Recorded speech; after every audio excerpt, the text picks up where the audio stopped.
Hello, classmates. Today, we begin to study international trade theory. As usual, international trade theory is used to answer the following three questions. First, what constitutes the basis for trade? That is, why do nations export and import certain products? For example, why does China export textile to USA and imports airplane from USA? Second, at what terms of trade are products exchanged in the world market? For example, why does China export 1 unit of textile for importing 1 airplane from the United States? Third, what are the gains from international trade in terms of production and consumptions?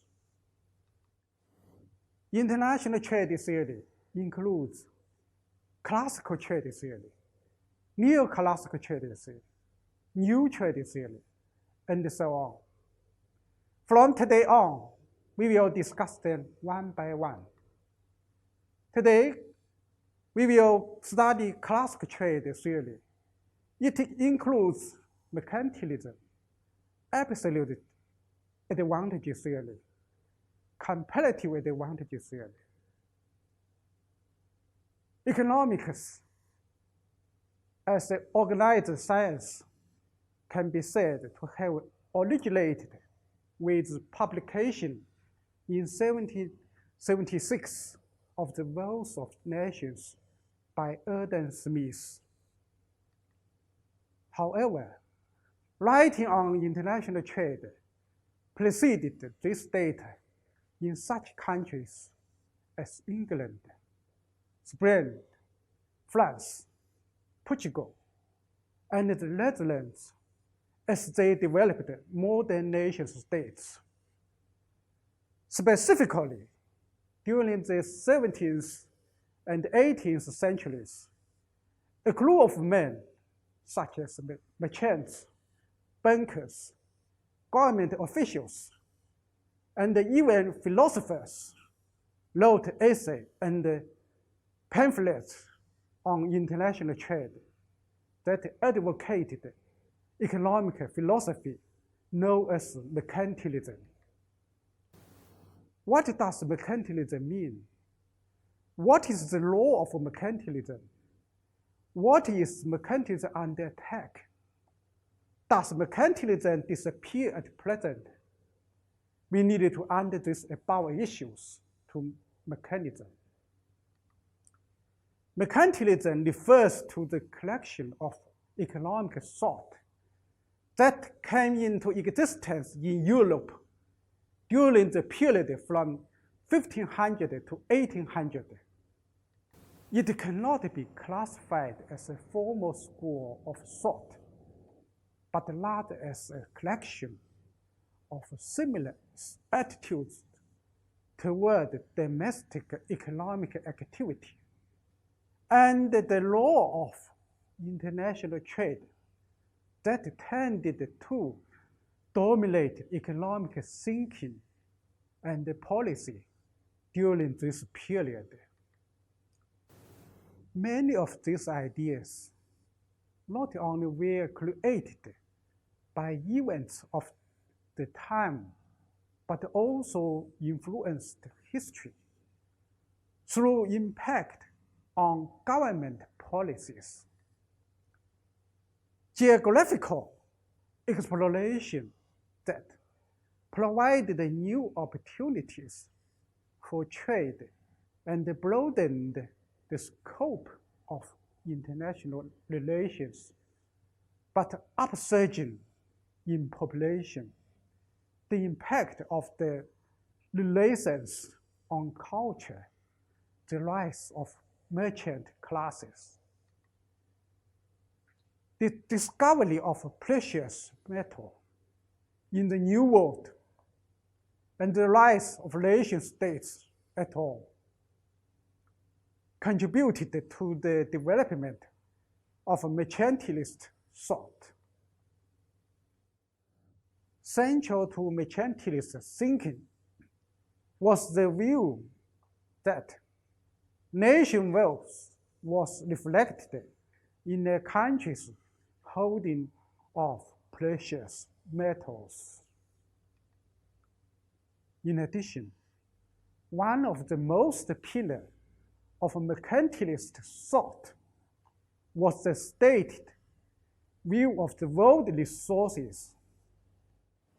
Economic activity in this setting can be viewed as a zero-sum game in which one country's economic gain was at the expense of another.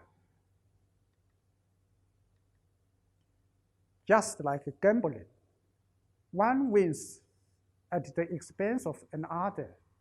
So acquisition of precious metal thus becomes a means for increasing wealth, and the focus on the emerging European nation states.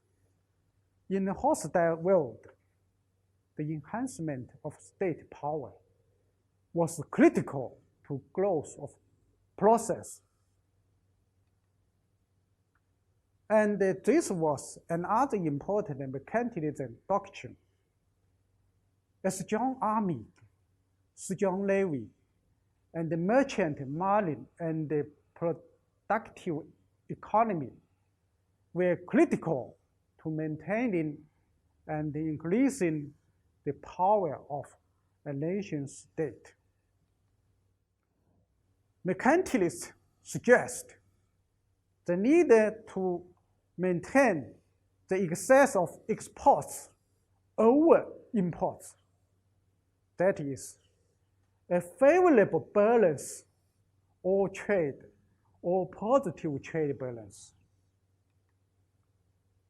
If a country could achieve a favorable trade balance, a surplus of exports over imports, it would realize that payments received from the rest of the world in the form of gold and silver. Such revenues would contribute to increased spending and rise in domestic output and employment. Government controlled the use and the exchange of precious metals. In particular, countries attempted to prohibit the export of gold, silver, and other precious metals by individuals. Individuals caught smuggling spaces were subjected to swift punishment, often death. Mercantilists uphold that economic activity should be regulated, not left individual special privilege. Uncontrolled individual decision making was inconsistent with the goals of the nation states. In particular, the acquisition of precious metals. To promote a favorable trade balance, the mercantilists advocated government regulation of trade, tariffs, quotas, and other commercial policies were proposed by the mercantilists to minimize the imports in order to protect the nation's trade position. Exports were subsidized, and the quotas and high tariffs were placed on imports, on consumptions. Tariffs on imports of raw materials were low or non-existent because raw material imports could be worked up domestically and exported as high-value manufactured goods. What should mention is that mercantilists viewed the merchant class as a group most critical to the successful functioning of economic system. Labor as the most critical among the basic factors of production. The mercantilists, as did the classical writer, who employed the labor theory of value, which is commodities were valued relatively in terms of the labor content. So the mercantilists also pursued policies that kept wages low. Low wages mean that production costs would be low and the country's product would be more competitive in the world market. We studied the meaning and the law of mercantilism. Another issue is, what are the challenges to mercantilism? The challenges include two aspects. The first is price space follow doctrine by David Hume. The second is the static view of the world economy criticized by Adam Smith. By the 19th century, the economic policies of the mercantilists were under strong attack. One of the first attacks on mercantilist thought was led by David Hume with its development of price space follow doctrine. Hume challenged the mercantilist view that a favorable trade balance is possible only in the short run. For over time, it will automatically be eliminated.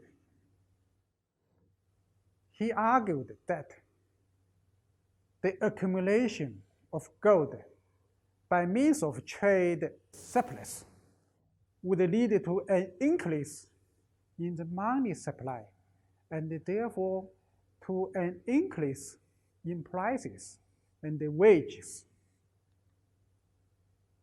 The increases in prices and the wages would reduce the competitiveness of the country with a surplus. Thus, it is not possible for a nation to continue to maintain the positive balance of trade indefinitely. The price space follow mechanism thus shows that mercantilist policies could provide at best only short-term economic advantages. The mercantilists were also attacked for their static view of the world economy. This view was challenged with the publication in 1776 of Adam Smith's The Wealth of Nations. Smith pursues that the world wealth is not a fixed quantity. International trade permits nations to take advantage of specialization and the division of labor that increase the general level of productivity within a country and thus increase world output wealth, which is known as absolute advantage theory. We will discuss it in next lecture. Also, the foundation of mercantilism have been refuted. The mercantilism is alive today. However, it now emphasizes employment rather than the holdings of gold and silver. Neo-mercantilists contend exports are beneficial because they result in jobs for domestic workers, while imports are bad because they take jobs away from domestic workers and they transfer them to foreign workers. For example, considerable debate occurred over Buy American provisions with respect to iron and steel that were contained in the 2009. The stimulus package passed earlier in Obama administration. Also, President Obama himself was not in favor of those provisions. Again, for example, in recent trade friction between China and the United States, President Trump believes the unemployment in the United States is just because of trade deficit and keeps imposing high tariff on imports from China and other countries in order to deter imports. As we know, The Economist is a famous journal in the United States. The Economist once summarized the attitudes of many people when it stated in 2004 that mercantilism has been defunct as economic theory for at least 200 years. But many practical men in authority remains slaves to the solution that exports must be promoted and the imports must be deterred. Classmates, today we discussed the major views of mercantilism and its limitations. Thanks. See you next time.